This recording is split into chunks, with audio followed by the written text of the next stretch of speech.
राधे राधे जी। कैसे हैं आप सभी लोग? आप सभी लोग स्वस्थ होंगे, कुशल मंगल होंगे। आप सभी के स्वास्थ्य और कुशल मंगल की कामना मैं ईश्वर से करती हूँ कि आप सभी लोग स्वस्थ रहें और कुशल मंगल रहें। आज हम बात करते हैं जीवन के कड़वे सच की। एक बार विष्णु जी गरुड़ पर सवार होकर भगवान शिव से मिलने के लिए कैलाश पर्वत पर गए। जब विष्णु जी गरुड़ पर बैठकर कैलाश पर्वत के लिए गए तो उन्होंने गरुड़ जी को बाहर ही छोड़ दिया और खुद अंदर चले गए। शिव जी से मिलने के लिए, भगवान शिव से मिलने के लिए कैलाश पर्वत पर अंदर चले गए। और जब गरुड़ जी को बाहर, गेट के बाहर ही छोड़ दिया गया, तब गरुड़ जी वहाँ का अद्भुत कुदरती नज़ारा देखकर मंत्रमुग्ध हो गए। वहाँ पर उनकी एक नज़र एक कहीं दूर पेड़ पर बैठी चिड़िया पर पड़ी। छोटी सी चिड़िया थी, इतनी सुंदर लग रही थी। और गरुड़ जी ने देखा कि वहाँ से यम गुजर रहे थे और यम जी की नज़र उस चिड़िया पर पड़ी। तब गरुड़ जी ने सोचा कि इतनी छोटी सी चिड़िया पर यम जी की नज़र पड़ गई है, क्या इतनी छोटी सी जीवन में, इतनी छोटी सी आयु में मृत्यु जरूरी है, संभव है? ऐसा वह विचार कर रहे थे और यम जी वहाँ से निकल गए। तो गरुड़ जी ने सोचा, जब तक यम जी द्वारा आते हैं, क्यों ना मैं इस चिड़िया की जान बचा लूँ। और गरुड़ जी क्या करते हैं, गरुड़ जी अपने हाथों में, अपने पंजों में उस चिड़िया को पकड़कर, थामकर कहीं दूर ऊंची पहाड़ी पर छोड़ आते हैं। छोड़कर जब गरुड़ जी वहाँ पर आ जाते हैं, तब यम को वहाँ देखते हैं और यम से पूछते हैं, हे यम देवता, आप किसे ढूंढ रहे हैं? तो यम भगवान कहते हैं कि मैं उस नन्ही सी चिड़िया के बारे में सोच रहा हूँ। फिर गरुड़ जी पूछते हैं, आप क्या सोच रहे हैं? यम कहते हैं, मैं उस नन्ही सी चिड़िया को इसलिए ढूंढ रहा हूँ कि जब मैं यहाँ से गुज़रा तो वह पेड़ पर बैठी थी और मैंने सोचा, इतनी छोटी सी चिड़िया इतनी दूर पहाड़ी पर कैसे पहुँच सकती है? 200-300 किलोमीटर दूर पहाड़ी पर कैसे पहुँच सकती है?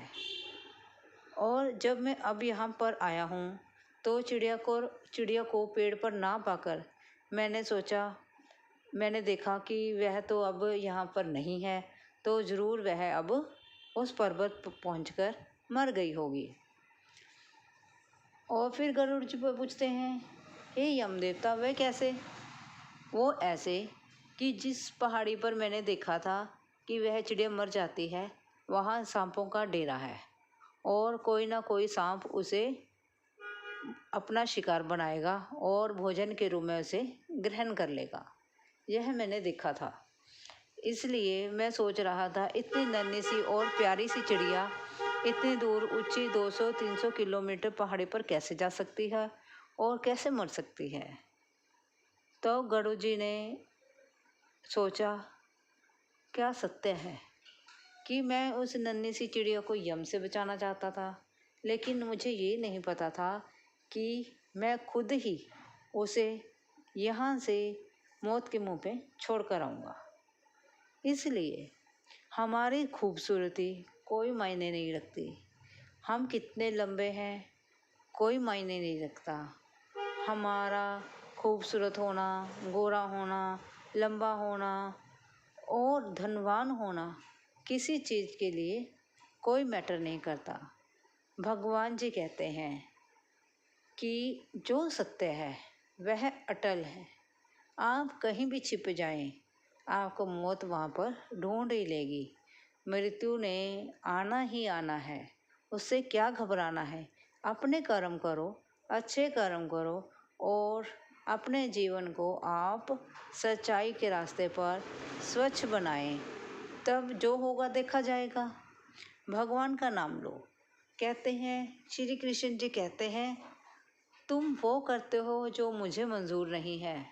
जिस दिन तुम वो करोगे जो मुझे मंजूर है, तब वो होगा जो तुम्हारे लिए अच्छा है। जो तुम चाहते हो। इसलिए भगवान का नाम लो, भगवान पर भरोसा रखो। वह तुम्हारे लिए अच्छा ही सोचे बैठा है और तुम्हारे लिए अच्छा ही करेगा। इसलिए हमें जल्दबाजी में कोई काम नहीं करना चाहिए।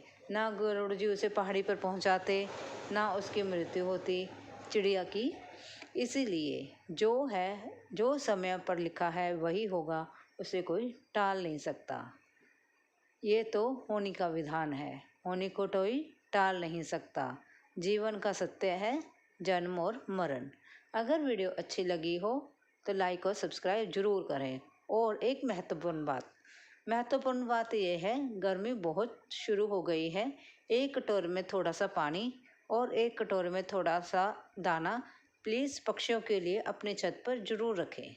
2 मिनट का काम है, आप पुण्य के भागीदार बनेंगे। एक बार कर देखें, जीवन में सफल होंगे और आपके जीवन में सुख शांति होगी। एक बार ज़िंदगी में इसे आजमा कर देखें।